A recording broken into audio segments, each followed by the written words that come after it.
Hi friends, today we are going to talk about 10 very important rules of grammar and collocations which can help you with your reading blanks in PT and it can also help with your PT time management. So let's start. I will try to explain it in as simple words as possible. The first rule is understanding the subject-verb agreement. See, every sentence must agree with the number, which is the pronoun or the noun. For example, he eats, that is correct.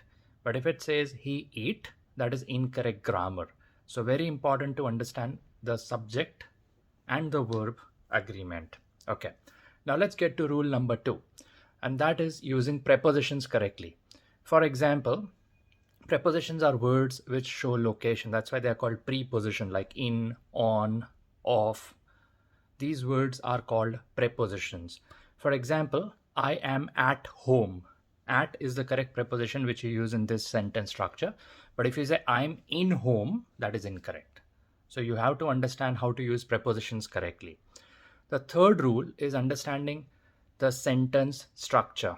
For example, structures, as I already explained, have a subject, verb, and object. For example, the cat chased the mouse. For example, in this sentence, the subject is the word cat, chase is the verb, and mouse is the object. So subject, verb, object. Understand the parts of the sentence. The fourth rule is knowing verb tenses.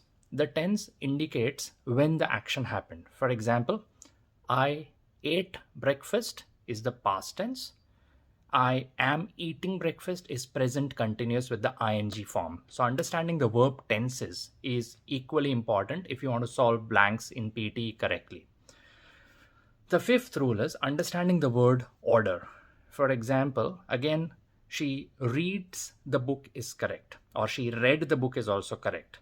But she the book read, that is not the correct order of the words, right? So understand the subject, verb, object, and the word order. That is equally important. The next rule is identifying collocations. Now, this is like a bonus tip in this video. Collocations are words in English which always come together, and PT has a list of collocations. You just have to Google PTE collocation list. Collocations are co-located words. That's why collocations. I'll give an example. For example, you make a mistake. That is correct, making a mistake. But for example, saying you did a mistake, that is not correct, right? Also words like academic research, academic journal. These are collocations. So these words always come together. And many times these words come in the actual PT test and fill in the blank stars. For example, academic dash. So if you have read this collocation list, which includes academic research, even without looking at the options, you can immediately place the word research over there, right? So that is how collocations are very helpful. The point number 7 is recognizing phrasal verbs.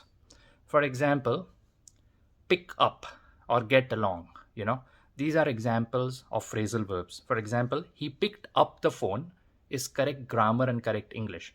He picked the phone, that is incorrect. So if you're given drop down blanks, which are words like picked upon, picked on, picked, it's picked up, right? So that's what phrasal verbs mean.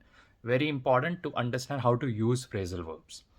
Okay, point number 8 is identifying synonyms and antonyms.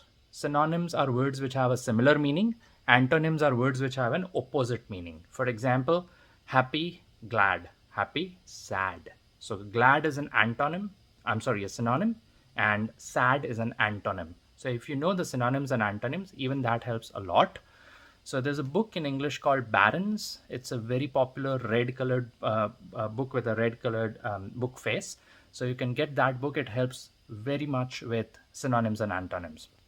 The next thing is understanding the correct context and the clues. See, context is king in PT reading blanks passages. Context means the meaning, If you understand the context well, you will be able to understand the whole passage and the words very easily. For example, the sun is very bright today suggests means that it's a very sunny day. The sun is shining, So bright, something positive. So understand the tense and the tone, positive and negative. So basically understanding context matters significantly if you want to solve PT blanks correctly and quickly. And the last thing is understanding idiomatic expressions. Now, idiomatic expressions means a group of words which make sense as an idiom, and you can't use the words alone. For example, to kick the bucket means to die, for example, or to spill the beans means to reveal a secret.